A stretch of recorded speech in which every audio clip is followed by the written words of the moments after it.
ప్రప్రథమంగా పరమ పూజ్యులు ప్రాతఃస్మరణీయ పరమారాధ్యులు జగద్బంధనీయులు ఎస్కేసిఎం గోసేవాసం సంస్థాపకాచార్య మధ్య గురుదేవ్ గురు కృపామూర్తి విష్ణుపాద్ పరమహంస పరిప్రాజకాచార్య అష్టోత్తర శ్రీమద్ భక్తి సౌధ కేశవ గోస్వామి మహారాజ్ వారి దివ్యపాదంలో యదాస్ అనంత కోటి దండు ప్రణామం చేస్తూ వారి అహేతు కృపాభిక్ష ప్రార్థనకు తదుపరి పరమ గురుదేవ్ త్రిలాభిష్టం విష్ణుపాద్ పరమహంస పరిప్రాజకాచార్య అష్టోత్తర శ్రీమద్ భక్తి భయోపురి గోస్వామి మహారాజ్ వారి దివ్యపాదంలో యదాస్ అనంత కోటి దండ ప్రణామం చేస్తూ వారి అహేతు కృపాభిక్ష ప్రార్థనకు భగవత్ కథా పిపాసు గురు భ్రాతలందరికీ నా యథాయోగ్య మనస్సు మాంజలు తెలుపరుస్తూ అఖిల గుణగణనిధి కరుణాసాగర భక్తవత్సల కల్పతరు దయాసాగర శ్రీ హరితాలక మహతి కృప ఈరోజు భగవత్ సన్నిధిలో మనందరికీ మానవ జన్మని సర్వోత్కృష్టమైన ఫలం సత్సంగం లభిస్తుంది. ఇది కేవలం హరి గురు వైష్ణవ తాలక మహతి కృప.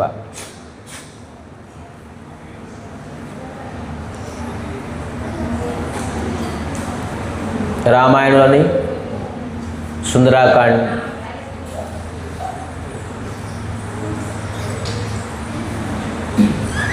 ఆంజనేయ స్వామి లంకాని ప్రవేశించడానికి యాత్ర, భక్తిదేవి యొక్క యాత్ర, భక్తిని అన్వేషించడానికి యాత్ర.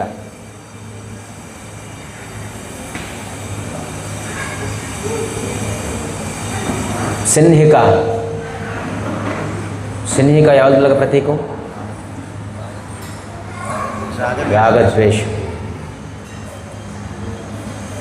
మేనక్ ఐశ్వర్యం. ముందుది అహంకారం ఐశ్వర్యము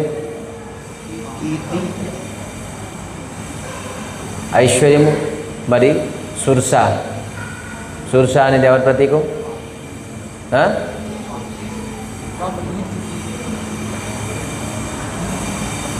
కంపేర్ చేసుకోవడం, ప్రతిస్పద.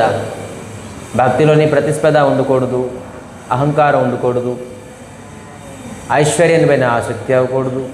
మేనక్. మరి సిన్హిక ప్రతీకం రాగద్వేషం. జీవితం అంతాను ఎంత భజన సాధన చేసినా, ఎన్ని సేవ చేసినా, ఎన్ని దాన ధర్మం చేసినా, పూజా పునస్కారాలు చేసినా మనసు లోపల రాగద్వేషం అనేది రెండు ఉన్నాయనుకోండి, అది ఎప్పుడు మనం భగవంతుడిని సీతాదేవిని ఎప్పుడు ఏ విధంగా నూతులని ఆ రెండు కుక్కులు పడిపోయావు. జీవితం అంతాను అత్తరేసిన, జీవితం అంతాను షుగర్ వేసిన, ఎన్ని విధాలుగా ప్రయత్నించిన కూడాను ఆ నీళ్ళు ఎప్పుడు కూడాను కల్మషమే, దుర్గంధమే. సో ముందు తీయాల్సింది ఏంటి? ఆ రెండు రాగద్వేషాలు లాంటి కుక్కల్ని తీస్తే ఆ నుయ్య ఖచ్చితంగా పవిత్రం ఉంటుంది. అప్పుడు ఏ వేసినా కూడా ఫలితం వస్తుంది.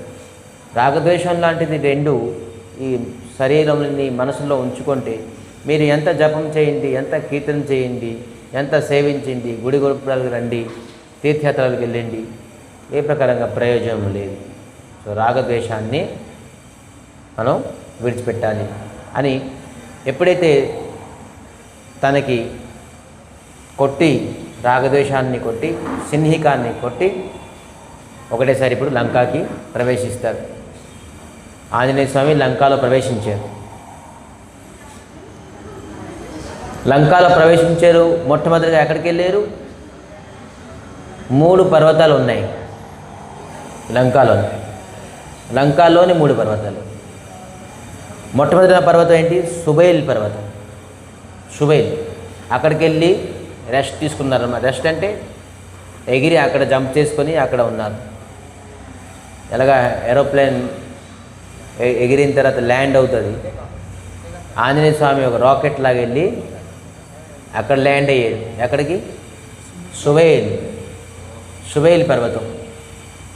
ఈ సుబైల్ పర్వతంలో చూడగానే नाना तरु फल फल स्वाए खग मृग बंधु देखी मन भाई शैल विशाल देखी एक आगे तापर धाय चढ़ई भय त्यागे राम सिया राम राम सिया राम.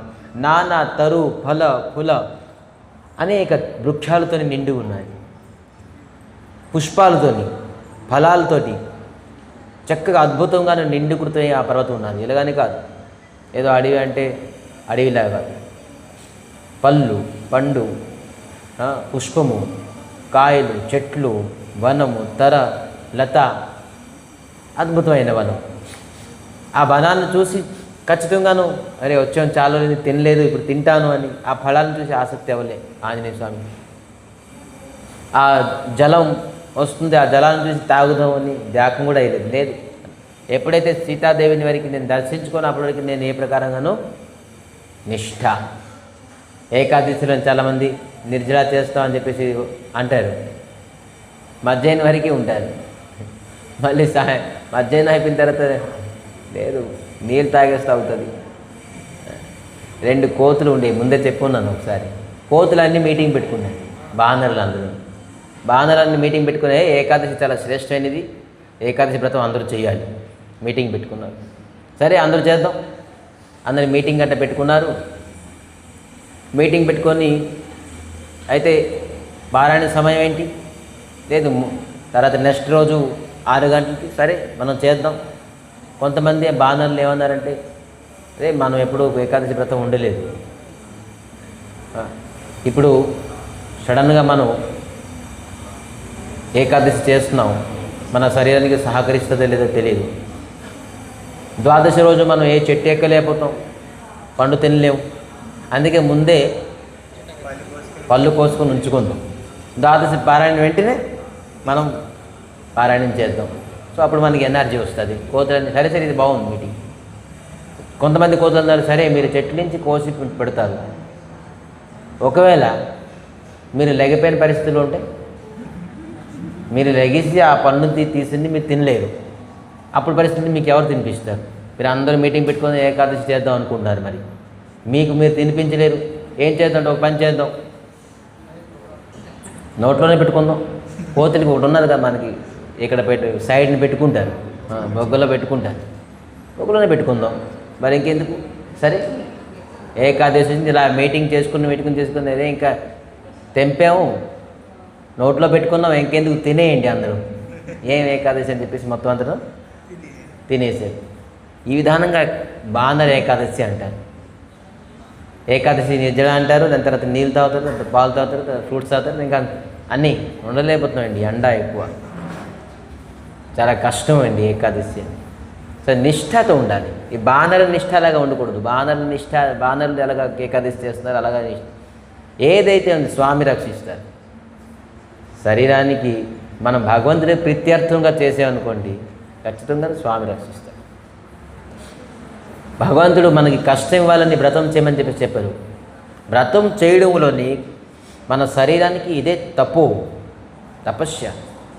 ఏకాదశి ఏంటి తెలుసా? మనిషి చనిపోయే ముందు తన తాలూకా శరీరం తాలూకా భావన ఎటువంటి ఉంటుంది. మీరుతో ఏకాదశి ఒకరోజు తిండి మానేసారు, మీకు ఎలాగనిపిస్తుంది? అదే చనిపోయిన ముందు ఒక వారం రోజుల ముందు మీరు ఆహారం పడిపోతుంది. మీకు సెలైన్స్ ఎక్కిస్తుంటారు, సెలాంతరం బలమే ఉంటుంది, గ్లూకోజ్ ఎక్కిస్తుంటారు. మీకు ఆహారం, నిద్ర, ఇంకా తినడం అన్నీ పడిపోతుంది. అప్పుడు మీ కాన్షియస్నెస్ ఎలాగ ఉంటుంది? అది ప్రీ ప్లాన్డ్గా ఏకాదశి చేసుకుంది. మనకి అంత కాన్సన్ట్రేషన్ రాదు, అంత ఎనర్జీ రాదు. ఏం నామం చేస్తాం, ఏం కీర్తన చేస్తాం అవ్వదు. కానీ మనం ఎప్పుడైతే అలవాటు తీసుకుంటామో ఆహారం లేకపోయినప్పుడైనా మనకి ఎనర్జీ ఉంటుంది. ఏం ఎనర్జీ? నామం ఎనర్జీ. భగవంతుడికి బలం ఉండాలి. ఫుడ్ తలగా ఎనర్జీ ఎక్కువ రోజులు ఉండదు. భగవంతుడి శక్తి, భగవంతుడి శక్తి మనకి ఉండాలి. విధానంగా ఆంజనేయ స్వామి ఎటువంటి బాంధవులు కాదు, తన నిష్ఠలో ఎప్పుడూ దృఢంగానే ఉన్నారు. లేదు ఎప్పటివరకు నేను సీతాదేవిని దర్శించుకున్నప్పటివరకు నేను మంచినీడు ముట్టుకోను. అక్కడ అనేక పళ్ళులు ఉన్నాయి, ఫలాలు ఉన్నాయి, కానీ తీసుకోలేదు. కానీ చూస్తున్నారు చుట్టువైపు ఏ పర్వతం ఇది? సువేల్ పర్వతం. నిర్జనం, ఒక్క వ్యక్తి కూడా లేరు. ఇంత పెద్ద పర్వతం, పోనీ పండు కాయ ఉన్నది, పోనీ నిర్జన, చెట్టు లేదు, పుట్ట లేదు, ఏమీ లేదు అంటే పోనీ నిర్జన ఉన్నది. ఇన్ని పళ్ళు ఉన్నాయి, ఇన్ని ఫలాలు ఉన్నాయి, ఇన్ని కాయలు ఉన్నాయి అని ఎవరు లేరు. అదే ఆశ్చర్యం. ఎక్కడ పండు పళ్ళు ఉంటే ఖచ్చితంగా రావాలి కదా, అందరూ తినాలి, చేయాలి, కానీ ఎవరు లేరు. చూసి ముందుకు వెళ్తున్నారు, ఎవరు ఉన్నారు ఏంటి చూస్తే ఒక వ్యక్తి బంధించబడి ఉన్నారు.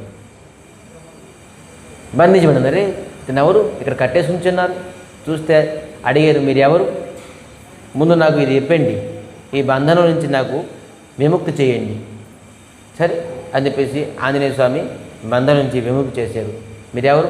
నేను ధర్మరాజ్, అంటే యముడు, యమధర్మరాజ్. మరి మీకెందుకు బంధించేసారు ఇలాగా అంటే లంకాధీష్, లంకాధీష్కి ఎప్పుడు చావు రాకూడదు, అందుకే నాకు బంధించి ఉంటే అతనికి చావు రాకూడదు అని చెప్పేసి నన్ను బంధించి ఉంచేసాను. నేను చాలా యుగం నుంచి బంధించి ఉన్నాను. ఇక్కడ 71 చతుర్యుగం నుంచి ఇతని జీవితం ఉన్నారు కదా, ఇతను లాంగ్ ఎవరు? రావణాసుడు. కొన్ని యుగాల నుంచి నాకు ఇలాగ బంధించి ఉంచేశారు. నేను బహుశా అతని చావుకి కారణం అవుతానని చెప్పేసి, నేను ఉన్నానని చెప్పేసి వాళ్ళ తాలూకా ఆయువు ఎక్కడ తక్కువ అయిపోతుందని చెప్పేసి ఈ వనంలో ఎవరు జనాలు కూడా రాకుంటున్నారు. యముడు ఉన్న చోటు ఎవరు వెళ్తారు చెప్పండి? ఎవరు వెళ్ళరు. అందుకే ఈ వనం కూడా నిర్జనం. లంకలోకి అందరూ తెలుసు అక్కడ యముడు ఉన్నాడు, అక్కడ ఎవరు వెళ్ళకూడదని. యముడికి అక్కడ బంధించు. చూడండి రావణాసుడికి ఎంత పెద్ద కాలాన్ని యమధర్మరాజుని కూడా బంధించి ఉంచేసాడు. ఎటువంటి కిరాతకుడు, ఎంత బలవంతుడు. ఇది సాధ్యమైన వస్తువు. అందరూ కాలాన్ని, ధర్మరాజుని అందరూ జడుస్తారు, భయపడతారు. కానీ రావణాసుడు యమధర్మరాజుకి బంధించి వచ్చేసారు. సరే విముక్తి చేశారు. యమధర్మరాజు చాలా ఆశీర్వాదం ఇచ్చారు ఆంజనేయ స్వామికి. స్వామి మీరు రామ కార్యాన్ని గురించి వచ్చారు కదా, రాము తనక భక్తుడికి నేను ఎప్పుడు అకాల మృత్యం చేయను. ఒకవేళ తన వయసు నిండి శరీరం విడిచిపడితే అతను ఎప్పుడూ నరకానికి అతను తీసుకురావు అని చెప్పేసి మా దూతులు ఎప్పుడు కూడా వాళ్ళ శరీరానికి స్పర్శించరు అని ఆంజనేయ స్వామికి ఆశీర్వాదం ఇచ్చి వెళ్ళారు. అందుకే రామభక్తులు, విష్ణు భక్తులు ఎప్పుడు నరకానికి వెళ్ళారు. రెండోది యమదూతులు ఎప్పుడు రారు వాళ్ళ ఇంటికి. ఎందుకంటే స్వయంగా యమధర్మరాజు ఆంజనేయ స్వామికి ఆశీర్వాదం ఇచ్చారు. ఎందుకంటే ఇటువంటి విముక్తి కలిగించారు. ఎక్కడి నుంచి విముక్తి కలిగించారు? రావణాసుడి తాలూకా బంధనం నుంచి విముక్తి కలిగించారు కాబట్టి. సో ఆంజనేయ స్వామి చాలా ఆనందం అయిపోయారు. చూడండి రాముడి భక్తుడికి ఏ ప్రకారంగా కాలం అంటే యముడు తెలించి ఏ ప్రకారంగా దుఃఖం రాదు అని ముందుకు వెళ్తున్నారు. ముందుకు ఇంకా వెళ్తే ఒక గృహ ఉన్నది. ఆ గృహలోని ఒక నల్లనమైన వ్యక్తి, నల్లగా ఉన్నాడు వ్యక్తి, బంధించి ఉన్నాడు. చూస్తే మీరు ఎవరండి ఇక్కడ ఉన్నారు? బాబు మీ గురువు తాలూకా పుత్రుడిని నేను. నా గురువు సూర్యుడు తాలూకా పుత్రుడు శనేశ్వరుడు. మీకు గురువాయి, నేను మీకు అన్నయ్య తమ్ముడు అవుతాను, నన్ను ముందు విముక్తి చెయ్యి అంటే శనేశ్వరుడు. అరే నువ్వేం చేస్తున్నావు, నీకెందుకు బంధించారు? రావణాసుడు మహా జ్యోతిష్కుడు, జ్యోతిష్ శాస్త్రం నిపుణుడు. అతను తెలుసు శనేశ్వరుడు ఏం చేస్తాడని చెప్పేసి. అన్ని గ్రహాలన్నీ నేను కొద్దిగా డేంజర్ గ్రహం అని చెప్పేసి తెలుసు. అందుకే నన్ను ఇక్కడ కట్టిపెట్టేసి. ఎలా కట్టిపెట్టాడు? కాలు పైకి, తలకై కిందికి. ఎందుకు అలా కట్టంటే శనేశ్వరుడు తల దృష్టి మహాభయంకరం, దృష్టి పడకూడదు. శనేశ్వరుడు ఎక్కడ ఉంటారో అక్కడ ఐశ్వర్యం, ఎక్కడ వైభవం, కీర్తి అన్నీ ఉంటాయి, సకల ఐశ్వర్యం ఉంటాయి. కానీ తన దృష్టి ఎక్కడ పడితే అది సర్వనాశనం అయిపోతుంది. అందుకే తన దృష్టి ఎక్కడ పడకూడదని చెప్పేసి కిందకి పెట్టేసి, నువ్వు ఇక్కడ ఉండు, స్వర్ణమైన లంక ఉండాలి, కానీ నీ దృష్టి లంకాపై ఉండకూడదు. అటువంటి విచారం చూడండి రావణాసుడు. తన విచారం ఇటువంటివి. ఇదే ఏం తెలివి అంటారు దీనికి? ఈ ప్రకారంగా తెలివి ఉండకూడదు ఎవరికి. చావు తెలివి. ఇటువంటి తెలివి ఉంటే వాడి గోతులని వాడే పడతాడు, వదులుతాడు. ఏంటాడు శనేశ్వరుడు వదలడు. ఎప్పుడైతే విముక్తి చేశారో అతను కూడా खूब ఆశీర్వాదం ఇచ్చారు. హే ఆంజనేయ, రామ భక్తుల వైపు నేను ఎప్పుడు దృష్టి పెట్టి, ఎప్పుడు దృష్టి అయ్యింది. అయితే నువ్వేం చేస్తావు, ఎందుకు నీకు భయపడుతున్నారు? ఎందుకంటే ఆంజనేయ స్వామి చూడండి, 7.5 7.5 అని అంటారు, 7.5 సంవత్సరాలు ప్రతి జీవుడికి శనేశ్వరుడు 7.5 సంవత్సరాలు ఉంటారు. ప్రతి జీవుడికి, అది ఎంత పెద్ద వ్యక్తి అయినా, ధర్మాత్మ అయినా, పుణ్యాత్మ అయినా, పాపాత్మ అయినా, ప్రతి వ్యక్తికి 7.5 సంవత్సరాలు శనేశ్వరుడు ఖచ్చితంగాను ఎఫెక్ట్ చేస్తారు, ప్రభావం పెడతారు. అది చిన్నప్పటి నుంచి అనుకోండి, వయసు ఉన్నప్పుడు అనుకోండి, ముసలప్పుడు అనుకోండి, ఇది వయసుతో సంబంధం లేదు. వారికి ఏ సమయంలోనూ వస్తుందో తెలియదు శనేశ్వరుడు. అయితే ఏం చేస్తారు, 2.5 సంవత్సరం 2.5 సంవత్సరం 2.5 సంవత్సరం డివైడ్ చేశాడు. 2.5 సంవత్సరం నేను శనేశ్వరుడు, నేను తలకాయ మీద ఉంటాను. తలకాయ మీద ఉండి వాడి బుద్ధిని ఎప్పుడూ ఒక స్థిరంగా ఉంచను. నేను ఇచ్చేస్తాను, అది చేస్తాను, అక్కడికి వెళ్తాను, ఇలా ఉంటాను. ఎప్పుడు చూడండి, ఎవరికైతే శనేశ్వరుడు ఉంటారో వాడి బుద్ధి ఎప్పుడు స్థిరం ఉండదు. ఎవరు కొడతాను, ఎవరు తిడతాను, ఇక్కడికి వెళ్తాను, అక్కడికి వెళ్తాను, ఇది చేస్తాను, అది చేస్తాను, స్థిరం ఉండదు. భక్తిలో స్థిరం కాదు, భౌతికలో స్థిరం కాదు, దేంట్లో స్థిరం ఉండదు, స్థిరం ఉండదు. ఆ సమయంలో నేను అనుకోవాలి, ఈ శనేశ్వరుడు నా నెత్తి మీద కూర్చున్నాడు అని చెప్పేసి. నెత్తి మీద కూర్చున్నాడు, ఖచ్చితంగా కూర్చుంటాడు. మళ్ళీ ఒక 2.5 సంవత్సరాలు ఏంటి, వాడు కడుపులో ఉంటాను. ఎందుకు కడుపులో ఉంటారంటే, వాడు కడుపులో ఉండి నేను అనేక ప్రకారంగా రోగగ్రస్తం చేస్తాను. శారీరకంగా పీడ, తలపైన కూర్చి మానసిక పీడ ఇస్తాడు. మరి పొట్టలో ఉండి అనేక శారీరక పీడ ఉంటుంది. ఎవరికి రోగము, భయంకరమైన రోగాలు, ఆరోగ్యం బాగకుండా ఇవన్నీ ఉంటే అప్పుడు శనేశ్వరుడు పొట్టలో ఉన్నాడు వీడికి. ఇంకో 2.5 సంవత్సరాలు ఏం చేస్తావు, వాడు కాళ్ళ దగ్గర ఉంటాడు, వాడి పాదాల దగ్గర ఉంటాడు. ఎందుకంటే వాడికి ఎక్కడ ఒక చోట్ల ఉంచను, తిప్పేస్తుంటాను. ఇక్కడికి వెళ్తానంటాడు, అమెరికా అంటాడు, మళ్ళీ యూఎస్, ఇండియా అంటాడు, మళ్ళీ హైదరాబాద్ అంటాడు, విజయనగరం అంటాడు, ఇల్లు అంటాడు, వాకులు అంటాడు, గుడి అంటాడు, గోపురం అంటాడు. ఈ విధానంగా తిరుగుతూనే ఉంటాడు. ఈ విధానంగా నేను మూడు కేటగిరీగాను వాడికి పీడిస్తుంటాను. 7.5 తర్వాత నేను వాడికి విడిచిపెడతాను. అయితే ప్రతి వ్యక్తికి ఉంటుంది, అది ప్రతి వ్యక్తికి ఉంటుంది. ఎందుకు నువ్వు ఇస్తారు, ఇది భగవంతులకు ఆజ్ఞ. భగవంతుడు కృష్ణుడు ఎందుకు ఆజ్ఞ చేశారు ఈ విధానంగాను? ఒక వ్యక్తి తన తలక ప్రారంధ కర్మం తలక పాపాన్ని నాకు పనిష్మెంట్ ఇవ్వమని చెప్పేసి 7.5 సంవత్సరాలు వాడి తలక కర్మం అని నేను ఇష్టాసారంగా ఇవ్వలేను.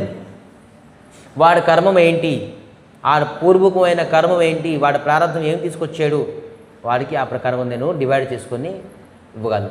అయితే నేను కొద్ది క్రూరము.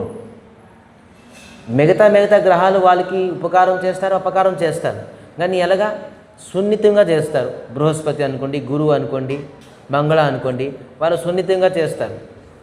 వాళ్ళ స్వభావం అటువంటిది. కానీ నా స్వభావం క్రూరమైన స్వభావం. చాలామంది మాట్లాడినా తిట్టినట్టుగా ఉంటుంది, నిజంగా తిట్టుకున్నట్టుగా ఉంటుంది. కొంతమంది తిట్టినా కూడాను చాలా అందంగా ఉంటుంది, ఆనందంగా ఉంటుంది. తిట్టినా కూడాను అమృతంగా ఉంటుంది. కొంతమంది మాట్లాడితే తిట్టినట్టుగా ఉంటుంది. సో నా స్వభావం అటువంటిది. నాకు అందరూ అందుకే తిట్టుకుంటారు. నేను ఆ విధానంగా క్రూర స్వభావం కాబట్టి నేను ఆ ప్రకారం క్రూరంగాను పనిష్మెంట్ ఇస్తాను. అందుకే ఇది తెలుసుకొని శనేశ్వరుడు ఏం చేశారు, నాకు ఇలాగా తల కిందగా పెట్టి కాలు పైన పెట్టేసి వేలేసారు. అయితే రాము భక్తుడికి నేను ఎప్పుడు కూడాను ఈ 7.5 సంవత్సరాలు కూడా ఏ ప్రకారంగాను నష్టం చేయను. చూడండి, ఇది భక్తి తాలూకా ప్రభావం. భక్తి చేస్తే మనకి ఏ గ్రహాలు, దోషాలు, ఏ ప్రకారంగా ప్రారంధ కర్మం కూడా మనకి ఏం చేయలేదు. ఇవేందో అతను పాపం చేసి ఉంటారు, ప్రారంధ కర్మం మనకు స్పర్శించలేదు. ఎవరు నామం చేస్తున్నారో, కథ వింటున్నారు, చూసారా? ఫర్ ఎగ్జాంపుల్గా మనం ఎవరు జయంత్ తన కర్మం చేశారు, కర్మం తగ్గట్టుగా ఫలితానికి అగ్నిపిండం వస్తుండేది కాల్చడానికి. ఎప్పుడైతే మహాత్ములు నారద ఋషితోని వార్తాలాప చేస్తున్నారో ఆ అగ్నిపిండం అక్కడ ఉండిపోయింది, స్థగితం అయిపోయింది. తను చేసిన కర్మము వచ్చి కాల్ చేయవలసింది కదా, అక్కడ ఉండిపోయింది. మన ప్రారంభ కర్మ కూడాను వేక్షిస్తుంది. సత్కర్మం చేసినప్పుడు, సత్సంగం చేసినప్పుడు, భగవత్ సేవ చేసినప్పుడు, భగవత్ నామం చేసినప్పుడు మన కర్మం కూడా మనకు దహించడానికి సాహసం లేదు, ఉండదు, సాహసం చేయలేదు. స్పర్శించలేదు మన శరీరానికి. అందుకే నిరంతరంగా ఎప్పుడైతే మనం భక్తి, కథ, కీర్తనము, సేవలు ఉంటామో మన కర్మం కూడా మనకు స్పర్శించలేదు. కానీ ఎప్పుడైతే మనం సేవిస్తామో, మనం నామం చేస్తామో, కథ వింటామో, నిద్రపోవడం, ఆలస్యం, ఇంట్రెస్ట్ లేకపోవడంతో ఖచ్చితంగాను డబల్ గేమ్ ఆడుతుంది. అది మనం ఎలాగ డబల్ గేమ్ ఆడుతున్నాము, వింటూ విన్నట్టుగాను, చేస్తూ చేయిపోయినట్టుగాను, ఉంటూ ఉండిపోయినట్టుగాను, వింటూ వినిపోయినట్టుగా, అలాగా తను కూడాను మన కర్మ కూడాను ఇఫెక్ట్ చేస్తూ ఇఫెక్ట్ చేయపోయినట్టుగా ఉంచేస్తుంది. సో అందుకే మనం నిష్ఠాతో ఉండాలి. కథ విన్నప్పుడు జస్ట్ మనకి మైండ్లోనే ఇంకేం తీసేసి కథ వినాలి. నామం జపం చేసినప్పుడు నామం చేయాలి ఖచ్చితంగాను, గట్టిగా బెగ్గరగా హరే కృష్ణ. ఆ సమయం దాని గురించే కేటాయించాం. సేవ చేసినప్పుడు, పడుకున్నప్పుడు, నిద్ర చేసినప్పుడు మనం మొబైల్స్ చూస్తుంటాం. నిద్రించిన సమయం నిద్రపోదు, చదువుకోవాలి. నిద్రించినప్పుడు చదువుకుంటాం, లేదు చదువుకున్న సమయంలో చదువుకోవాలి. కథ విన్నప్పుడు కథ, ఏ సేవలో ఏ సమయం ఉంటే అప్పుడు ఆ విధంగా చేయాలి. సో ఈ ప్రకారంగాను రామ భక్తులకి నేను ఏ ప్రకారంగాను, విష్ణు భక్తికి, కృష్ణ భక్తులకి నేను ఏ ప్రకారంగాను బాధ ఇవ్వను అని చెప్పేసి ఆంజనేయ స్వామికి ఖూబ్ ఆశీర్వాదం ఇచ్చేసి శనేశ్వరుడు కూడా వెళ్తూ ఉండు, నేను లంక పైన దృష్టి వేసి వెళ్తాను. ఇన్ని రోజుల కక్ష ఉన్నది, నాకు ఎన్ని యుగాల నుంచి కట్టేసి ఉంచున్నారు. నువ్వు దృష్టి వేస్తే ఏమవుతుంది చూడు, 2 రోజులు ఏమవుతుంది, ఇది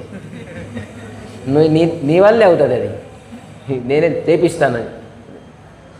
కేవలం దృష్టి వేసి వెళ్తారు, మొత్తం భస్మసాత్, మొత్తం బూడిదైపోతుంది. స్వర్ణమైన లంక చెప్తారు. ఇప్పుడు లంక ఏ విధంగా ఉన్నది, లంకా తలగా వివరిస్తున్నారు.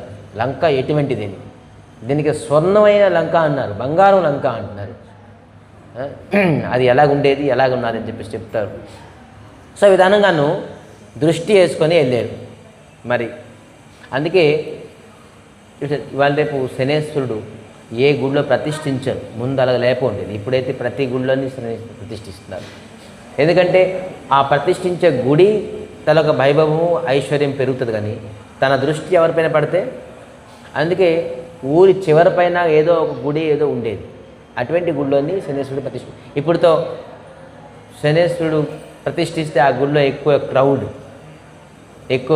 ఎక్కువ లైన్లు, జ్యోతిష్కులు అందరూ వెళ్ళి నూనె పోయండి, స్నానం చేయండి, పరిక్రమ చేయండి, పూజించండి అంటున్నారు. అందుకే ప్రతి గుడిలోని పెట్టేసి, కానీ తన దృష్టి ఆ నగరంలోని, ఆ గ్రామంలోని దృష్టి పడితే ఉండదు, దృష్టి పడకూడదు. స్థాపిస్తే మంచిది ఆ గుడికి, కానీ ప్రజలకి ఇది వాస్తవం తెలుసుకోవాలి. ఏదో బిజినెస్ పర్పస్ మీద, కమర్షియల్ పర్పస్ మీద ఏదో లాభం వస్తుందని చెప్పేసి ప్రతిష్ఠించడం కాదు. సో ఎవరిని ప్రతిష్ఠించాలి, ఎవరిని భగవంతుడు, ఏ భగవంతుడు. చాలామంది రామాలయంలోని ఇంకా ఎవరెవరినో పెడుతున్నారు. రామాలయం రాముడిని పెట్టండి. సో ఎవరిని పెట్టాలి, రాముడు పెట్టాలి, కానీ ఇతరులు ఎందుకు? సో నిష్ఠ ఉండాలి. రామాలయం పేరుకే ఉంటుంది, కానీ ఇంకా వేరే అందరినీ పెట్టడం. సో విధానంగా కాకుండాను దృష్టి వేసుకొని ఎవరు వెళ్ళారు, శనేశ్వరుడు ఖూబ్ ఆశీర్వాదం ఇచ్చారు ఆంజనేయ స్వామికి. ఆంజనేయ స్వామి ఆ శువల్ పర్వతం నుంచి చూస్తున్నారు. ఏంటి, స్వర్ణమైన లంకాని చూస్తున్నారు, ఎలాగున్నది ఏంటి. ఇంకో పర్వతం నీలి పర్వతం, రెండో పర్వతం, మూడో పర్వతం ఏంటి, అశోక వాటిక. 3 పర్వతం, ఒకటి సీతాదేవి ఉన్నారు, ఇంకోటి నీల్ పర్వతం ఉన్నారు, ఇంకోటి సువేల్ పర్వతం. ఇప్పుడు సువేల్ పర్వతం ఉన్నారు, చూస్తున్నారు ఏంటి చేయాలి. ఈ ఈ సుందరాకాండకి ఎందుకు సుందరాకాండ అన్నారంటే, దీంట్లో విచారం ఉన్నది. ఆంజనేయ స్వామి విచారిస్తుంటారు, ప్రతి క్షణము ప్రతి సమయం విచారిస్తారు. ఏదైనా ఒక స్టెప్ తీసుకోవాలంటే చాలా ఆలోచిస్తారు. కానీ దీని ముందు కాండం ఏంటి, కిష్కింధా కాండం. దాంట్లో ఏ ప్రకారంగా ఆలోచనలే ఉంటుంది, కానీ ఏ ప్రకారంగా కార్యం ఉండదు. కేవలం థాట్స్ అండ్ థింకింగే. ఏం చేద్దాం ఎలా చేద్దాం అని మీటింగ్ చేసుకుంటారు అంతే, కానీ ఏ ప్రకారంగా కార్యం ఉంటుంది. దాని నెక్స్ట్ కాండం ఏంటి, సుందరాకాండ తర్వాతది లంకాకాండ. లంకాకాండలో కేవలం కార్యమే ఉంటుంది, ఏ ప్రకారంగా విచారం ఉండదు. కేవలం విచారం ఉండి కార్యం లేకపోయినా లాభం లేదు, కేవలం కార్యం ఉండి విచారం చెప్పినా కూడా లాభం లేదు. కానీ మధ్యదేంటి సుందరాకాండ్, ఇంట్లో కార్యం ఉంటుంది, విచారం ఉంటుంది. ఎవరైతే విచారిస్తూ కార్యం చేస్తారో వాటి జీవితం సుందరంగా ఉంటుంది. అందుకే సుందరాకాండ్ అన్నారు. విచారం ఉండాలి, ముందు ప్లానింగ్స్ ఉండాలి. ప్లానింగ్ ఉంటే ఆటోమేటిక్గా పెర్ఫెక్ట్నెస్ ఆ ఇదిలో కార్యంలో వచ్చేస్తుంది. సో ఆంజనేయ స్వామి ప్రతిదీ కార్యం చేసే ముందు విచారిస్తుంటారు. సో ఇప్పుడు చూస్తున్నారు, రావణాసుడు ఇది తెలుసుకోలేకపోయాడు. ఈ సువేల్ పర్వతానికి తన నష్టం చేసేసారు. అనుకున్నారు సువేల్ పర్వతం నాకు ఒక సేఫ్టీ, ఎందుకంటే అక్కడ ఎవరెవరు ఉన్నారు, శనేశ్వరుడు ఉన్నారు, మరి ఈ రెద్దల నుంచి దాటుకొని ఎవరు రాలేరు. ఫస్ట్ వీళ్ళి మృత్యు చెందాలి, లేదంటే శనేశ్వరుడు అవ్వాలి. సో ఎవరు ఈ పర్వతానికి స్పాయిల్ చేసేసారు, ఈ సేఫ్టీని స్పాయిల్ చేసేసారు. తెలియలేదు ఇప్పటికి ఎవరికి, రావణాసుడికి. చూస్తున్నారు దూరం నుంచి. ఎప్పుడైతే మన జీవితంలోని రాజసిక, తామసిక, మరి సత్వ, ఈ మూడు సమయం ఉంటుంది. ఎప్పుడు ఎవరికైనా సతోగుణం, రజోగుణం, తమోగుణం. రజోగుణం ఉన్నప్పుడు మన విచారం అనేది ఒక విధానంగా ఉంటుంది. తమోగుణం ఉన్నప్పుడు మన విచారం ఒకలాగా ఉంటుంది. సతోగుణం ఉన్నప్పుడు మనకు ఒకలాగా విచారం ఉంటుంది. సతోగుణంలో ఉన్నప్పుడు ఏంటి, గుడికి వెళ్దాం, కథ విందాం, నామం చేద్దాం, సత్సంగం, ఇటువంటి. మళ్ళీ కొంత సమయం తర్వాత విచారం చేంజ్ అయిపోతుంటుంది. ఏంటి, ఏ రోజుకు గుడికి వెళ్తాం, ఎవరు చెప్పారు గుడికి, ఆ గుడికి వెళ్తే ఆ స్వామిని తినేస్తే ఇలా చేయండి, అలా చేయండి, తిలకం పెట్టండి, ధోతి వేసుకోండి, గుండె గీసుకోండి, రండి అని చెప్పేసి. అప్పుడు ఏమంటుంది, రజోగుణం. వెళ్దాం బయటికి, షికారుకి వెళ్దాం, సినిమాకి వెళ్దాం. తమోగుణం అంటే సినిమాకి వెళ్ళి, గుడికి వెళ్ళి చక్కగా పడుకుందాం, తమోగుణం. ఈ మూడు. అలాగే మూడు రకాలైన విచారం కూడా ఉంటుంది, మూడు రకాలైన ఆహారం కూడా ఉంటుంది. ప్రతి వస్తువులోని మూడు ప్రకారంగా ఉంటుంది. జపంలో కూడా తమోగుణం, రజోగుణం, సతోగుణం జపం ఉంటుంది. కథా విండోలోని, మఠవాసంలోని, అన్నింటిలోని మూడు రకాలు. ఇది మూడు రకాలు లేకుండా ఎక్కడ లేదు. కానీ భక్తుడు ఈ మూడిట్లో ఉండలేడు. నా సతోగుణం, నా రజోగుణం, తమోగుణం. ఇది మూడు ఫ్రీక్వెంట్గా చేంజ్ అవుతూనే ఉంటుంది, ఎప్పుడు స్టాటిక్గా ఉండదు. కొంత సమయం ఇది ఉంటుంది, కొంత సమయం అటు స్థిరం లేపినవి. కానీ ఎవరైతే శుద్ధ సత్వం, విశుద్ధ సత్వం గుణం ఉంటుందో వాడు స్టాటిక్ అయి ఉంటాడు. వాడు నిలకడగా ఒక దగ్గర నికచ్చుగా ఉంటాడు, స్థిరంగా ఉండిపోతాడు. లేదు ఇంకా ఏది లేదు. ఆ స్థిరం ఎప్పుడు వస్తుంది, ఎప్పుడైతే ఎవరైతే భగవంతుడి తాలూకా నామస్మరణం చేస్తారు. నామస్మరణం చేసిన వ్యక్తి తాలూకా మనసు ఖచ్చితంగాను స్థిరంగా ఉంటుంది. సో ఆ నామం చేసినప్పుడు మాత్రం ఎప్పుడు వేరే ఆలోచన పెట్టుకోకూడదు. ఎందుకంటే నామ చింతామణి, మనం ఏమి చింతిస్తుంటామో ఆ నామం అది పూర్తి చేస్తుంటుంది. మీరు ఒకవేళ భగవంతుని చింతిస్తుంటే భగవత్ ప్రాప్తి గురించి అది మీకు సహాయం పడుతుంది. లేదు నామం చేసినప్పుడు భౌతిక కోరికలపైన మనం చింతిస్తే అది మనకి భౌతిక కోరికలు ఇచ్చేస్తుంది. చింతామణి ఏం చింతిస్తుంటే అది మనకి ఇస్తుంది. అందుకే నామం చేసినప్పుడు ఇతర చింతన ఎప్పుడూ పెట్టుకోకూడదు. నామంలో అంత శక్తి ఉన్నది, మనకి ఏది కావాలో అది ప్రాప్తి చేయిస్తుంది. భౌతిక అభిలాషం, శారీరక అభిలాషం, మానసిక అభిలాషం అన్నీ విడిచిపెట్టేసి స్థిరంగా భగవంతుడే కావాలి నామం. ఏ విధంగా ఆంజనేయ స్వామి చేస్తున్నారు. నిరంతరంగా రామ్ రామ్ రామ్ రామ్ రామ్ రామ్ రామ్ రామ్, కేవలం భగవద్గీత స్మరణం తప్ప ఇంకా ఏమి ఆలోచన లేదు. చేతిలో రామ కార్యము, నోట్లోని రామనామము తప్ప ఇంకేమీ లేదు. సో లంకానగర్ని చూస్తున్నారు. లంకానగర్కి ఎప్పుడైతే ప్రవేశించారో అద్భుతమైన సుగంధం, పుష్పాలు. ఎందుకంటే స్వయంగా సీతాదేవి, భక్తిదేవి ఉన్నారు కాబట్టి తెలిసిపోతుంది భక్తిదేవి ఖచ్చితంగా ఇక్కడే ఉన్నారు. ఆస్వాదించుకోవాలి. ఈ గుడికి వస్తే ఒక డిఫరెంట్ మాహోల్ ఉన్నది. ఇక్కడ అందరూ నామం చేయిస్తున్నారు, చాలా బాగుంది అని చూసారా. ఎంటర్ అవగానే ఒక బృందావనంలోని చూడండి, టెంపుల్కి వెళ్ళేలోనే ఆ శబ్దాన్ని విని ఖచ్చితంగా రాధాకృష్ణ అక్కడ ఉంటారనుకుంటా. వెళ్ళగానే ఎంటర్ అయినగానే మనకి కీర్తనం వినబడుతుంది.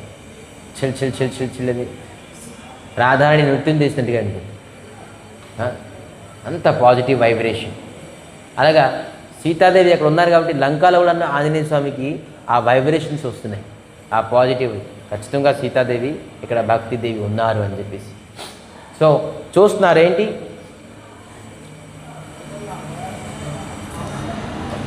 అంత ఉతంగ జల నిధితోహుపాస కనక కటకర పరమ ప్రకాశ. చుట్టూ సముద్రమే, లంక కదా, చుట్టూ ఏ పర్వతం మీద ఎక్కువ ఉన్నారు ఇతను చూస్తే చుట్టూ సముద్రం ఉన్నది. మరి ఏ ప్రకారంగా ఉన్నది, సువర్ణ ప్రాచేరి. ప్రాచేరి అంటే ఏంటి, ప్రాచేరి అంటే కంపౌండ్ వాల్. ఎలా ఉన్నది, సువర్ణం, ఇటుకలతో కట్టలేదు, సిమెంట్తో కట్టలేదు, రాయితో కట్టలేదు, బంగారం. బంగారంతో లంకా తాలూకా గోడ. దానికి ఏమంటున్నారు, పరమ ప్రకాశ. ఆ బోర్డర్ చూసారా, ఆ బోర్డర్ ఉన్నది, అది ఇంత ప్రకాశం. బంగారం అంటే ప్రకాశమానం ఉంటుంది. బంగారంతో గోడలు కట్టి ఉంటారంటే దాంట్లోనే ఇంక లంకలోనే ఇంకేం ఉండిపో ఉంటుంది. ప్రాచేరి గోడ కేవలం బంగారంతో కట్టి ఉన్నారు. మరి కనక కట విచిత్రమణి కృత సందరాయతన ఘన చౌహట హట శుభట బాచి చారుపుర బహువిధివాన. కనక కొట, కనక అంటే బంగారం. మరి మణి, విచిత్ర మణి. ఆ కేవలం గోడతోని బంగారం కాదు, మణిలు వైడేరియాలు అన్నీ ఉన్నాయి గోడకి.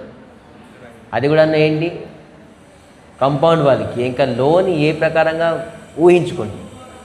ఆ స్వర్ణ ఖజానాలోని గోదరేజ్లోని ఇంకేం ఉంటుంది, కాంపౌండ్లోని మణి, బంగారం, వైడేరియాలతో అనేక ఛబి అంటే చూసారా, మనం ఇప్పుడు వాల్స్లోని పిక్చర్స్ వేస్తున్నారు, ఇమేజెస్, బొమ్మలు, కార్టూన్స్ అన్నీ వేస్తున్నారు.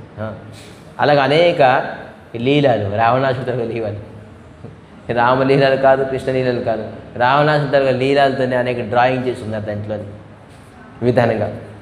మరి చౌహట, 4-వే జంక్షన్స్, పెద్ద పెద్ద విరాట్. ఇవి మామూలుగా గల్లీలు కాదు, మన ఈదికి పెద్ద పెద్ద హైవే, NH5 రోడ్లు అన్నీ చూస్తున్నారు. NH5 ఇంత పెద్ద రోడ్డు, ఎంత పెద్ద చౌహటి అంటే జంక్షన్, 4-వే జంక్షన్స్ అక్కడ చెప్తున్నారు. మరేంటి, గజబాజీ ఖచ్చర నిజ పథ చోరో రథ బరుథ నికోగని బహురూప నిశాచరి జుప అతి బోలో సేన వరన తహివనే రామ్ సియా రామ్ రామ సియా రామ్.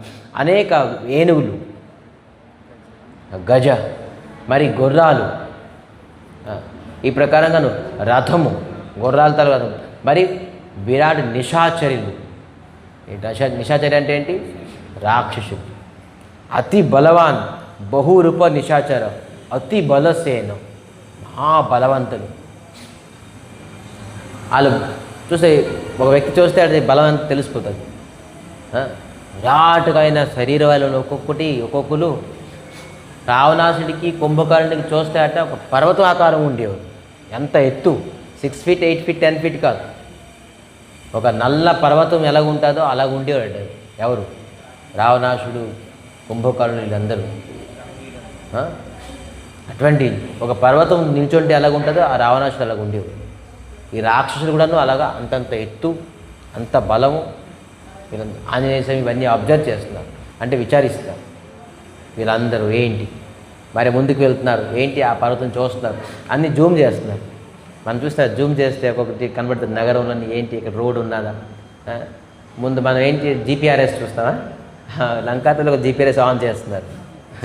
ఎవరు, ఆంజనేయ స్వామి. అక్కడ కూడా టెక్నాలజీ యూజ్ చేస్తున్నారు, మనమేని కాదు. ఆంజనేయ స్వామి ఆ సమయం GPS చూస్తున్నారు, ఏంటి ఉన్నాయి, ఏంటి ఉన్నాయి విధానం. బన భాగో ఉపవన వాటికా సరకుపవాపి సోహోయ్ నరనాగసుర గంధర్వ కన్యా రూపముని మనమోహోయ్. మళ్ళీ ఏమంటారు? వనం, మరి ఉపవనం, వాటిక అంటే పార్క్స్. మామూలుగా లేదు, ఏదో మహానగరం. లంకా నగరం అంటే మామూలు నగరం కాదు, మహానగరం. దాంట్లోని పార్కులు, మరి వనాలు, అద్భుతంగా ఉపవనము, వాటిక, కూప, మధ్య మధ్యలో కూప అంటే వాటర్ ఫెసిలిటీస్, ఫౌంటైన్స్ గట్టాను, అద్భుతం. సోహోయ్ మరి ఏంటారు? నర నాగ సుర గంధర్వ, గంధర్వులు, దేవతలు, కిన్నరులు, నాగులు, వీళ్ళందరూ స్త్రీలు ఉన్నారట. ఎంత అందమైన స్త్రీలందరినీ రావణాసుడు అడ్డ కన్యా అంటారు. వాళ్ళు గంధర్వులు, కన్యా రూప, మునిలు కూడా చూసి మోహితం అయిపోతారు అటువంటి కన్యాలు చెప్తున్నారు. ముని మన మోహి, మునిల తరక మనసు కూడా మోహం చేసేస్తారు, అటువంటి కన్యాలు ఉన్నారట. అందమైన ప్రదేశం, అందమైన ఫౌంటైన్స్, కూపం అన్నీ ఉన్నాయి, రోడ్లు అన్నీ ఉన్నాయి, స్వర్ణమైన బార్డర్, గంధర్వులు, కిన్నరులు, నాగలు, అనేక స్త్రీలు, అందమైన. లంకలో ఫేమస్ ఏంటంటే అతి బలమైన వ్యక్తులు, రెండోది అందమైన స్త్రీలు. ఈ రెండే అక్కడ ఫేమస్. ఎక్కడ మరి చెప్తున్నారు? కహుమల దేహ విశాల శైల సమాన అధిపల గర్జహి నానా అఖరేన బిరహి బహు విధి ఏక ఏక నతర్జహి రామ్ సియా రామ్ రామ్ సియా రామ్. ఈ నగరంలోని రెండు ఫేమస్. ఒకటి బలం ఎక్కువైతే ఏమవుతుంది? గర్జిస్తున్నారు. ఏ అనుకుని ఒక్కొక్కరు ఒకలాగా ఉండరు. ఎవరికి ఎక్కువ బలం అయితే ఎవరు కూర్చోరు నిదానంగాను, పడుకోరు నిదానంగాను. వాళ్ళు ఒకరికి ఒకరు గర్జిస్తారు. నేను పద్దా, నువ్వు పద్దా, నేను పద్దా అని చెప్పేసి ఈ ప్రకారం గర్జన అనిపిస్తుంది. రెండోది ఈ కన్యలు ఉన్నారు, ఈ స్త్రీలు ఉన్నారే, వీళ్ళు వస్త్రం కూడాను నిండుగా లేదు, ఆ ప్రకారంగా ఉన్నారు. వ్యభిచారం తాలూకా ఫ్రీ వ్యభిచారం తాలూకా ప్లేస్ ఇది, ఆ నగరం. లంకా నగరం చూడడానికి అందం, ఐశ్వర్యం, కానీ వ్యభిచారి తాలూకా నగరం. ధర్మము ఏమీ లేదు, ఫ్రీ బర్డ్స్. బలం ఎవరిది ఉన్నదో బస్ కేవలం ఒకటే పని, ఇంకా వేరే పని చూస్తున్నారు, అబ్జర్వ్ చేస్తారు వీళ్ళ పని ఏంటిది. మరి ఏంటి ముందుకు చూస్తున్నారేంటి? కరిజతన భోట కటిన వికటతన నగర చహుదిశర ఛయి కహు మహిష మానుష ధేను ఖర అజఖల నిశాచర ఉచ్చయి. మళ్ళీ చూస్తారేంటి? మహిషి. ఎక్కడెక్కడ మహిషి అంటే ఏంటి? బుఫలో, గేదెలు బోల్డ్ ఉన్నాయి. మళ్ళీ ఏంటి? మనుషులు, ధేను, ఆవు, ధేను అంటే ఆవు, ఖర గాడిదలు, మరి ఖల అంటే బక్రీ, మేకలు. ఇవన్నీ అక్కడక్కడ స్టోరేజ్. మనం చూసారా fast food centres, hotels, dhaba, మరి ఇంకేముంటాయి, hotels, restaurants, dhaba, fast food centres. వాళ్ళకి అలాగా అక్కడక్కడ ఉన్నాయి. అక్కడ వంట అవసరం లేదు, పొయ్యి అవసరం లేదు. వీళ్ళకి ఎప్పుడు మనసు కలుగుతుందో ఒక బుఫలని, గేదెని తినేయడమే, పచ్చిగా ఒక మేకని తినేయడమే. వాళ్ళకి వండుకోవడాలు, కడుక్కోవడాలు, తుడుచుకోవడాలు ఇంకేం అవసరం లేదు. అక్కడ ఫాస్ట్ ఫుడ్ సెంటర్స్ ఇవన్నీ. ఇంకా ఫాస్ట్ పని అయిపోతుంది. ఫాస్ట్ ఫుడ్ సెంటర్ కంటే ఇంకా సూపర్ ఫాస్ట్ ఫుడ్ సెంటర్స్ ఇవన్నీ. వెంటనే ఆ మేకల్ని, ఆ గాడిదల్ని అవన్నీ తినేయడం. ఎక్కడెక్కడ స్టోరేజ్ ఉన్నది. బలవంతంగా ఉన్న బలం తిండే వీళ్ళకి. తినడం, విచార చేయడం, మరి బలం పెంచుకోవడం. ఈ 3 తప్ప ఈ నగరంలో నేను ఇంక చూసేది ఏమీ లేదు. ఇంకా అబ్జర్వేషన్ ఏమిటి, ఇంకేముంది? గుడి గోపురం ఉన్నదా, మంచి చెడ్డ ఉన్నదా, ఇంకా ధర్మము అధర్మం దాన ధర్మం ఉన్నాయండి. ఇవే ఇంకా ఈ నగరం అంతా. ఏ నగరంలోని ఏ ప్రకారంగా ఇది ఉండదో అది లంకా నగరం. అది ఏ నగరంలో అనుకోండి, ఏ ఊర్లో అనుకోండి, ఏ గ్రామంలో అనుకోండి, ఏ ఇంట్లో ఈ విధానంగా ఉన్నదనుకోండి, అది లంక. ఎక్కడ పూజ పునస్కారాలు, హోమము, యజ్ఞము, తపస్య, భగవంతుని నామస్మరణం ఏ ఇంట్లో ఉండదు. కేవలం బలము, కేవలం వ్యభిచారం, మరి కేవలం ఆహారం, రజోగుణ ఆహారం తింటే అది కేవలం అది ఏ నగరం? లంకా నగరం. రాక్షసులు ఉండే చోటు. ఇవన్నీ చూసారు, స్ట్రైట్గా తీసుకుని తినేస్తున్నారు. చాలామంది చూసారా, ఎక్కడికక్కడ విశాఖపట్నం వెళ్తే ఒక పొల్లలతో ఇస్తున్నారు, తింటున్నారు. అదే పచ్చిది అంతే, ఇంకేంటి కాల్చుతారు. కొంత ఏదో నామకే వస్తే కాల్చుతారు. అదేమంటారు? కబాబ్. అక్కడ కబాబ్ సెంటర్లు ఉన్నాయి. అది ఫ్రెష్ కబాబ్ సెంటర్. ఇదైతే చనిపోయి 2 రోజులు 2 గంటలు అవుతుంది. అది fresh kebab centre. Just open చేసుకొని తినడమే. ఇవన్నీ గాడిదలు, మేకలు, మరి గేదెలు, మనుషులకి కొద్ది కాస్ట్లీ, స్వీట్గా ఉంటుంది. వాళ్ళు మనుషులకి తినేస్తుంటారు, మనుషులు కూడా తింటుంటారు. మరి ఆవులు, ధేను, ఎవరు గోమాంసం కూడా తినేవారు. గోమాంసంతో ఇప్పటికీ ఇక్కడ మన భారతదేశంలోని తింటూనే ఉన్నారు. ఎప్పుడైతే గోమాంసాన్ని మన భారతదేశం, పుణ్యమైన భారతదేశం, గోమాంసం ఎప్పుడైతే స్టాప్ అవ్వదో అప్పటి వరకు ఈ భారతదేశంలో లంకా నగరమే. ఆ లంకా నగరం అవుతుంది. లంకాలో ఉన్న వ్యక్తులు రాక్షసులు. వాళ్ళు కేవలం వ్యభిచారం, తినడం, బలం. చూసారు, చాలామంది యోగా చేస్తారు, ధ్యానం చేస్తారు. జ్ఞానం పెంచుకోవడం కేవలం బలం పెంచుకుందానికి. ఆ యోగా కూడా బలం పెంచుకుందానికి. ఎక్కడాన్ని భక్తి లేదు. ఎప్పుడైతే ధేను, గోమాత సుఖం లేదు, గోమాంసం ఎప్పటికైతే వెళ్తుందో అది భారతదేశం ఎన్ని పూజ చేయండి, ఎన్ని యజ్ఞం చేయండి, ఎన్ని తపస్సు చేయండి, దేనికి పనికిరాదు. అది కేవలం లంకా నగరమే. ఫస్ట్ ఆఫ్ ఆల్ మనం సనాతన ధర్మీయులందరూ గోవంశాన్ని రక్షించడానికి ప్రథమమైన స్టెప్ తీసుకోవాలి. గోవంశం ఎక్కడికి నష్టం అవుతుందో మనం అక్కడ రక్షించాలి. గోవంశం ఎప్పుడైతే మనం నష్టం చేసుకున్నామో, ఆ మాంసం తింటున్నామని తెలుసుకుని మనం ఊరుకుంటున్నామో, మన భారతదేశాన్ని మనం లంకాని చేసినట్టు, లంకా నగరం చేస్తున్నాం. లంకాలో కేవలం 3 ఉన్నది. ఆ 3 జరుగుతుంది ఇక్కడ, ఇంకేమీ జరగదు కాబోయే రోజుల్లోని. ఇది విరాటమైన ప్రత్యక్షమైన లంకా నగరం అవుతుంది. ఈ విధానంగా చూసి ముందుకు వెళ్తున్నారు. చెప్తున్నారు,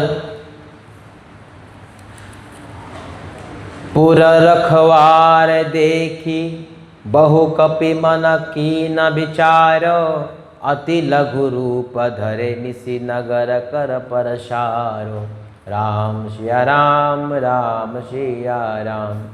ఇవన్నీ చూసి ఆంజనేయ స్వామిట ఒక చిన్న దోమ అంతా అయిపోయారట. లఘు రూపం, అతి లఘు రూపం. మెయిన్ ఎంట్రన్స్కి వెళ్ళి ప్రవేశిస్తున్నారు. చాలామంది ప్రశ్నిస్తుంటారు, దోమ అంతా అయిపోయారు కదా, ఆంజనేయ స్వామి రూపంలో ఉన్నారు, బాణర్ రూపంలో ఉన్నారు, కానీ మస్కిటో అంతా సైజ్ అయిపోయారు లోనికి వెళ్ళడానికి, ప్రవేశించడానికి. ఎప్పుడైతే ప్రవేశిస్తున్నారో చాలామంది క్వశ్చనిస్తున్నారు, మరి రాముడు ఒకటి ఏంటి ఇచ్చారు, మరి దోమ అంతా అయితే ఆ ఉంగరం ఎక్కడ ఉంచుకున్నారు అని ప్రశ్నిస్తున్నారు. దానికి టీకాకారులు ఏం చెప్తారంటే, భామనావతారంలో భగవంతుడు భామనావతారం ఇంకంతగా భామనావతారం అంటే అంగుళం 52 అంగుళం ఉండేరట భామనావతారంలో. 52 అంగుళం అంటే అంత ఎంత చిన్న. ఎప్పుడైతే 3 కాలు మెజర్మెంట్ చేయడానికి 3 పాదాలని విరాట రూపం అయిపోయారు, అదే విధానంగా తన వేసుకున్న ధోతి, అతను వేసుకున్న పూలమాల, అతను వేసుకున్న యజ్ఞోపవీతం అన్నీ విరాటం, గొడుగు అన్నీ కూడా విరాటం అయిపోతుంది. సైమెంటస్గా అది కూడా విరాటం అయిపోతుంది. ఎందుకంటే భగవంతుడు అన్నీ చిన్మయైన వస్తుంది. అది విరాటం అయిపోతే లంగొట్టి ఫంగొట్టి అన్నీ ఓడిపోవాలి. మరి ఎంత భావన ఉన్నారు, పెద్ద అవతారం అయితే మొత్తం లంగొట్టి, ఇంకా ధోతి అంతా మొత్తం పగిలిపోయి, మొత్తం పూలమాల అంత తెగిపోవాలి, జన్ను అంత తెగిపోవాలి, మరి ఎన్ని తెగిలేదు, విరాటమైన ఎందుకు అయిపోయారు. భగవంతుడు అన్ని చిన్నమైనవి అవి. భగవంతుడు ఎలాగా పెరుగుతున్నారో ఆ వస్తువులు కూడాను పెరిగిపోతాయి. ఎప్పుడైతే ఆంజనేయ స్వామి చిన్నగా అయిపోయారో ఉంగరం కూడాను మినిమైజ్ చేయి. ఎందుకంటే భగవంతుడు అన్ని వస్తువులు అనేది చిన్నమయం. రెండోది మనం ముందే అనుకున్నాం, ఎప్పుడైతే రావణాసుడు పర్వతాకారంగా ఉండేవాడు, ఒక్కొక్క రాక్షసులు పర్వతం, మనుషులు అక్కడ పెద్ద పెద్ద పర్వతం తాలూకు ఆకారం రాక్షసులు. అక్కడ ఉండే మస్కిటోస్ కూడా అంత ఒక ఎలకంతో పిల్లంతో ఉంటుంది కదా. మరి ఆ ప్రకారం సైజు ఉంటే కదా మస్కిటోస్ కూడా ఆ ప్రకారంగా ఒక పిల్ల అంత ఉంటుంది. ఆ పిల్ల ఉంటే మరి ఉంగరం ఈజీగా వెళ్ళిపోతుంది. రెండు విధాలుగా కూడా టీకాకారులు చెప్పుందని ఇక్కడ. సో మస్కిటో కూడా ఆ సైజు ఉంటుంది. సో విధానంగాను మస్కిటో సైజుని ప్రవేశిస్తుండగా ఎవరు ద్వారపాలకు లంకిని అడ్డుకుంది. లేదా చూసింది చూడండి ఎంత నెట్వర్క్ అండి. చిన్న రూపంగా వెళ్ళి కూడా పట్టేసింది. మనకి ఎంత బోర్డర్లోని ఎంత సేఫ్టీ సెక్యూరిటీ 24 గంటలు ఇలా కనపట్టుకుని సీసీ కెమెరాస్ ఉన్నా కూడా దూరిపోతున్నారు. మన బోర్డర్కి వచ్చేసి బాంబ్ బ్లాస్ట్ చేసేస్తున్నారు. 24 అవర్స్ అబ్జర్వేషన్లో ఉన్నా కూడా సెటిలైట్స్తో సహా. కానీ లంకలోని ఎటువంటి సెటిలైట్స్ ఉండేవి చూడండి. ఆంజనేయ స్వామి చిన్న దోమగా వెళ్ళి ప్రవేశించినా కూడాను పట్టేసింది లంకేశ్వరి. అంత నెట్వర్క్ ఏలోని ప్రవేశించలేరు. ఆ బౌండరీలోని అంత నెట్వర్క్ని అంత సెటిలైట్ని ఉంచుంటారు, అంత సీసీ కెమెరాస్. రా ఇటు, ఎక్కడికి వెళ్తున్నావు, నీకు ఎంత ధైర్యం, నేను ఉంటుండగాను నాకు అవహేళన చేసుకుని నువ్వు బయటలోనికి వెళ్ళిపోతున్నావా, ఎవరు నువ్వు అని అంటున్నారు. మసక సమాన రూప కపిధోరి లంకహి చలౌ సుమిర నరహారి నామ లంకిని ఏక నిశాచారి సకహ చలే సిమోహి నిందరి రామ్ సియా రామ్ రామ్ సియా రామ్. నాకు చెప్పకుండాను నా పర్మిషన్ లేకుండా నువ్వు లంకాని ప్రవేశిస్తున్నావు, ఎవరు నువ్వు, నీకు ఎంత ధైర్యం అని లంకేశ్వరుడు అంటుంది. జనహి నహి మరమహు షఠ మోరా మోర ఆహార జొహలగి చోరా. చెప్తున్నారేంటి, జానహి నోహి మరమ షఠ మోరా, నా ప్రతాపం నీకు తెలియదు, నేనేం తింటాను, మోర ఆహార జహా లగి చోరా, దొంగలే నా ఆహారం. అతను లంకేశ్వరులకు ఆహారం ఏంటి, దొంగలు. ఎవరైతే దొంగగా ప్రవేశిస్తుంటారో లంకాలోని వాళ్ళందరికీ పట్టుకొని నేను ఆహారం చేస్తాను, అది నా ఆహారం. నువ్వు దొంగతనంగా వెళ్ళిపోతున్నావా, రా ఈరోజు నువ్వు ఆహారం చేస్తాను నీకు చెప్తున్నారు. అయితే నువ్వు దొంగలకి ఆహారం చేస్తావంటే ముందు నువ్వు రావణాసుడికి తినాలి. ఎందుకు, రావణాసుడి పరమ దొంగ, సీతాదేవిని అపహరణం చేసుకుని వచ్చారుగా, తనే దొంగతనం చేసుకుని వచ్చారుగా, మరి ముందు రావణాసుడు తిను నీ ఆహారానికి అని చెప్పేసి చెప్తున్నారండి. మూఠికా ఏకో మహాకపి హోని రుధిర భమత ధరణి ధనమాని రామ్ సియా రామ్ రామ్ సియా. ఎప్పుడైతే తినడానికి వెళ్తున్నారో అప్పుడు ఆంజనేయ స్వామి ఒక ముష్టిక ప్రహారం ఇచ్చారు లంకినికి. రక్తం కప్పుకుంది, ఒకే ఒక ముష్టితుంది, కింద పడిపోయింది. ఒక్కరు కొట్టుకుంటుంది, రక్తం కప్పుకున్నది, కింద గిరగిరగా పడిపోయింది. ఏంటి, లంకేశ్వరి పడిపోయి ఈ లంక ముందు అహంకారం, మేనక్ పర్వతం తనొక ఐశ్వర్యం, సుర్స కాంపిటీషన్, సిన్హిక రాగదేశం, లంకిని భేదం చూపిస్తుంది. భేదభావం అంటే ఎలా లేదు, అసలు మంచోళ్ళకి దొంగ అంటుంది, ఆ రావణాసుడు దొంగను పెట్టుకొని మంచోడు అంటుంది. మా ఓనర్ దొంగ కాదు మంచోడు అని చెప్తున్నారు. రాముడి భక్తుడికి ఏమంటారు, దొంగ అంటున్నారు. సో మనం విచారం కొంతమందికి ఏం చేస్తామంటే మంచోళ్ళకి చెడులు అనుకుంటాం.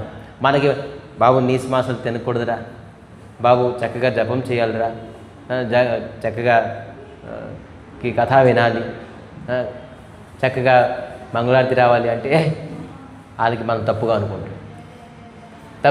అంటే రావణాసుడు తనకు విచారం, లంకిని తనకు విచారం. మంచి చెప్తే వాళ్ళకి చెడు అనుకుంటాం.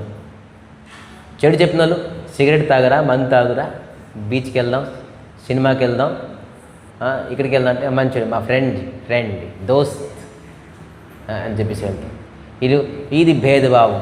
ఎవరైతే విచారశక్తి ఉండదో దాన్ని ఉల్టా సోచ్ అంటారు. దీనికి తెలుగులో ఏమంటారు? ఉల్టా సోచ్కి. ఉల్టా సోచ్ అంటే తెలుగులో విచారశక్తి రివర్స్గా ఉంటుంది. మంచికి చెడు, చెడుకి మంచు. సో ఆ ప్రకారంగానూ ఉండకూడదు, ఆ ప్రకారంగానూ చింతన ఉండకూడదు. మంచి ఏది చెడు ఏది గ్రహించిపోయిన వ్యక్తి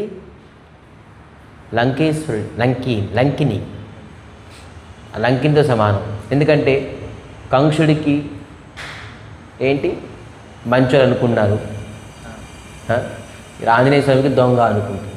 ఇతను దొర, అతనే దొంగ. పరో స్త్రీని అపహరణ చేసిన వ్యక్తి దొంగ అనిపోతే ఇంకేం అంటారు. సో ఈ ప్రకారంగాను విచారశక్తి వీరికి ఉల్టాగా ఉంటుంది. ఇది లంకిని. ఎప్పుడైతే లంకిని తలపైన ఒకటి ఇచ్చారో కింద పడి మళ్ళీ లెగిసి ఏం చెప్తున్నారు? పుని సంభారి ఉఠి సోలంకా జోరి పాని కర వినయ సశంక. వినయం 2 చేతులు జోడించేసి చెప్తుంది. ఇప్పుడు ముందైతే అన్నది, ఇప్పుడు ఒక దెబ్బ పడడంతో దెబ్బకి ఎవరైనా సవాడైపోతారు. మాట చెప్తే ఎవరు వినరో అప్పుడు ఏమంటే మనిషి ఒక మాట దెబ్బ తింటే ఎవరైనా సవాడైపోతారు. ఎన్ని మాటలన్నా కూడా ఎవరు అయిపోతారు దెబ్బ. అయితే వైష్ణవులు చాలా చక్కగా మాట అంటారు, దెబ్బ కొట్టరు. ఎప్పుడు ఎవరు దెబ్బ కొడతారు? మాయ ఎప్పుడైతే దెబ్బ కొడతాదో అప్పుడు సవాడైపోతాడు. వాహ్ ఏమి పెయిన్ వచ్చింది బాబు అనుకుంటా, అనుకుంటా. అప్పుడు రామా కృష్ణ అని రాదు, అప్పుడు వేరే శబ్దాలు వస్తాయి. సో అందుకే మాయాతలక ప్రహారం ఎప్పుడైతే పడుతుందో అప్పుడు సవాడవుతారు. అప్పుడు ఎప్పుడైతే ఆంజనేయ స్వామి తలక దెబ్బ ఎప్పుడైతే అయిందో అప్పుడు లెగిసి వినయంగా చెప్తున్నారు. ఏంటి? జబరావనహి బ్రహ్మ పరదీనా చలత బరచి కహ మోహి చిన్న వికల హసితే కపికే మోరే తవ జానే సుని సచర సంఘారే రామ్ సియా రామ్ రామ్ సియా రామ్. ఎప్పుడైతే రావణాసుడు బ్రహ్మకి తపస్సు చేశారు, ఏ ప్రకారంగా వరం పొందారు? వానరులతో మనుషులతో నేను చావను, చస్తాను, ఇంక ఎవరితో నేను చావను. ఎందుకంటే వానరుల్ని మనుషుల్ని తను బ్రేక్ఫాస్ట్గా తీసుకుంది. వీళ్ళు నాకేం చంపుతారు, వీళ్ళ బలం ఎంత నాకు చంపుతారు. అందుకని నేను వానరులతోని మనుషులతో నేను చావగలను తప్ప ఇంకెవరిని చావగలను అని చెప్పేసి వారు. మరి రావణుడు మరి కుంభకర్ణుడు ఏ వరం అడిగేది? ఇంద్రాశం చెప్పేసి ఇతను ఫిక్స్ చేసుకున్నారు. ఎప్పుడో అక్కడ ఎవరు ఉన్నారు ఇంద్రాసనంలో, అతను ఎప్పుడు భయపడి ఉంటుంది, నా ఆసనం ఎప్పుడు పోతుంది అని చెప్పేసి ఊతూనే ఉంటుంది. ఆ కుర్చీ ఎప్పుడు ఊతూనే ఉంటుంది, ఎప్పుడు పడిపోతారని అనుకుంటుంటారు. ఆ ఇంద్ర బాబు సరస్వతికి పంపించారు. అగో వాడు మహారాక్షసుడు, వాడంటే నా ఆసనంలో కూర్చుంటాడు. నువ్వు వాడికి ఏదో ఒకటి తారుమారు చేసేసి నాలికలోని సరస్వతీదేవి ఇంద్రాసనం బదులు నిద్రాసనం తథాస్తు నిద్రనే పడుకుంటాడు. రావణాసుడు 6 నెలలు పడుకొని ఒకటేసారి లెగిసి తిని మళ్ళీ 6 నెలలు పడుకోడు నిద్రాసనం. విభీషణుడు ఇతను కూడా తపస్సు చేశాడు బ్రహ్మకి. ఇతనేం అడిగారు? రాముడు తలగా పాదపద్మని అనన్య భక్తి కావాలి. అనన్య అంటే ఏంటి? నా అన్య అనన్య, ఇంకా ఎవరి భక్తి నాకు అవసరం లేదు, కేవలం ఏకభక్తి రామభక్తి నాకు అపూర్వమైన. చూడండి చాలామంది ధనం కావాలంటే లక్ష్మీ భక్తి అవుతారు. శ్రావణ శుక్రవారం లక్ష్మీ భక్తి, దుర్గా నవరాత్రులకి తర్వాత దుర్గా భక్తి, ఇంకా ఇతర చెప్పకూడదు. ఇలాగా ఈ భక్తి అనన్య ఉండదు. అది ఏంటి? ఏ భక్తి ఉంటుంది? దానికి వైశ్య భక్తి. మనకి ఏ ప్రకారంగా కావాలి ఆ ప్రకారంగాను చేంజ్ అయిపోతుంది భక్తి. కానీ ఏకనిష్ట భక్తి, ఏకభక్తి విశిష్యతే, ఒకటే నిష్ట. రాముడు కృష్ణుని భక్తి చేస్తే అందరూ దేవతలు 33 కోట్ల దేవతలు కూడా మనకి ప్రసన్నం అయిపోతారు. ఎందుకంటే కృష్ణుడిలోని రాముడిలోనే అందరూ దేవతలు అందరూ ఉన్నారు, నివాసించున్నారు. ఏ దేవతలకి మనం ప్రత్యేకంగా ఒక్కొక్క పూజా పునస్కారాలు చేయడం అవసరం లేదు. ఎవరైతే రాముడిని కృష్ణుడిని పూజిస్తారు ప్రతి దేవతలకి మనం ప్రసన్నం చేసినట్టే. ఇది ఎవరైతే తెలుసుకుంటారో వాళ్ళ శాస్త్రంతలకు మర్మం తెలుసుకున్నట్టు. అందుకే రాముడు తనకు అనన్య భక్తి కావాలి అని చెప్పారు. కాబట్టి తను మరి ఎప్పుడైతే ఈ ముగ్గురికి వరం ఇచ్చేసి వెళ్ళిపోతున్నారో బ్రహ్మ, అక్కడ లంకేశ్వరి అంటే ఎవరు? ఈ లంకిని చూడండి, ఒక్కొక్క గ్రామానికి గ్రామదేవి ఉంటారు, రక్షించిన వారు. ఈ లంకిని ఉన్నది. బ్రహ్మ వెళ్ళిపోతున్నారు, స్వామి మీరు ఈ రావణాసుడికి వరం ఇచ్చారు, కోతులతోని సహా, కోతులు మరియు మనుషులు ఇతను చంపగలరు, ఇతనితో కోతులకి మనుషులకి బ్రేక్ఫాస్ట్ ఇచ్చి తినేస్తారు, ఇతనికి ఎవరు చంపుతారు? ఈ లంకేశ్వరుడు ఈ రావణాసుడి శాసనంలో నేను ఇంకా ఎన్ని రోజులు ఉండాలి అని అడిగారట బ్రహ్మకి. లేదు, ఖచ్చితంగాను అటువంటి వానరుడు వస్తారు, రామభక్తులు వానరుడు వస్తారు. ఆ వానరు వస్తే తెలుసుకో, ఈ లంకేశ్వరు తాలూకా ఇంకా శాసనం నష్టమైపోతుంది, అతన్ని ఈ లంకాని ధ్వంసం చేసేస్తారు. ఒక దెబ్బతోనే గుర్తు వచ్చింది.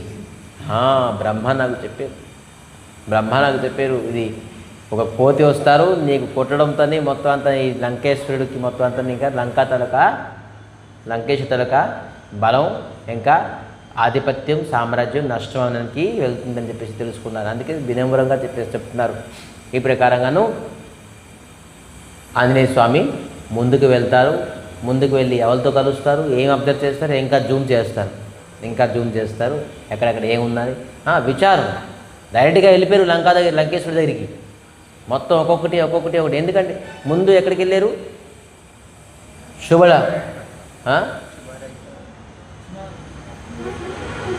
శుభల్ పర్వతం. ఎందుకు వెళ్ళారు అక్కడ చెప్పండి? ముందు కారణం ఉన్నది. ఎందుకంటే ఎప్పుడైతే రాముడు వస్తారో లంకాకి, మొట్టమొదటిగా అక్కడే టెంట్ కడతారు. ముందు వెళ్ళి రాముడు వచ్చినట్టు అర్థమైపోతుంది ఏంటి, అక్కడే శిబిరం అంటే అక్కడ టెంట్ కట్టేసి అక్కడే ఉంటారు. అందుకే అక్కడ చూశారు ముందు, ఇది రాముడికి మంచిదైన స్థలం, పళ్ళు పూలు అన్నీ ఉన్నాయి, చక్కగా నిర్జనం ఉన్నారు, రాముడికి డిస్టర్బెన్స్ గట్ట అవ్వదు, చక్కగా ఆనందంగా ఇక్కడ ఉండగలరు. ముందు అక్కడ అబ్జర్వ్ చేశారు. ఇప్పుడు ప్లేస్ ఫిక్స్ చేసేసారు, ఇది రాముడు ఉండే చోటు, ఇక్కడ ఉంటే బాగుంటుంది.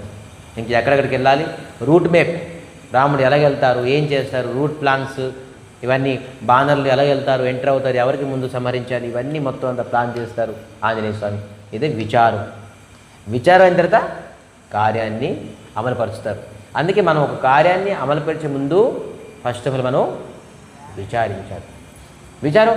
నా జీవితంలోని నేను ఏం విచారిస్తే నా కార్యం అంతా సఫలమవుతుంది, అది విచారం. ఏదో బిజినెస్లో విచారం కాదు, లేకపోతే ఇంకా సంసారంలో విచారం కాదు. నా జీవితాన్ని నేను ఏ విచారిస్తే, ఈ విధంగా విచారిస్తాను నేను, నా జీవితం సక్సెస్ అవుతుంది. మళ్ళీ అధోగతి ఎప్పుడు అవ్వకూడదు. అధోగతి అంటే ఏంటి? మళ్ళీ పునరిపి జననం పునరిపి మరణం జఠరే శరణం అవ్వకూడదు. అటువంటి అధోగతిలో వెళ్ళకుండాను నా జీవితం నన్ను నిరంతరంగా రామభక్తి, నా ధనం నా జనం నా సుందరీం కవితాం బా జగదీశ కామే మమ జననేశ్వరి భవతా భక్తి రహేత కీర్తి. నాకు జన్మజన్మలో కేవలం రామభక్తుడు కృష్ణ భక్తి తప్ప నాకు ఇంకా వేరే ఉద్దేశం ఉండకూడదని అడగాలి. ఆ ప్రకారంగా విచారం మనం చేస్తే, ఆ విచారం ప్రకారం మనం ప్లాన్ చేసుకుంటే ఖచ్చితంగా మనకి అవుతుంది. సో ఈ ప్రకారంగా విచారం చేస్తారు. రేపు మళ్ళీ ఏ విధానంగా విచారం చేస్తారు ఆంజనేయ స్వామి, ఎక్కడికక్కడ జూమ్ చేస్తారో, ఎక్కడికక్కడ GPRSని చూస్తారు. రేపు మరి చూద్దాం. ఈరోజు ఇక్కడ కథాకి విరామం చేసు 2 minutes కీర్తనం చేసేసి కథాకి విరామం చేద్దాం.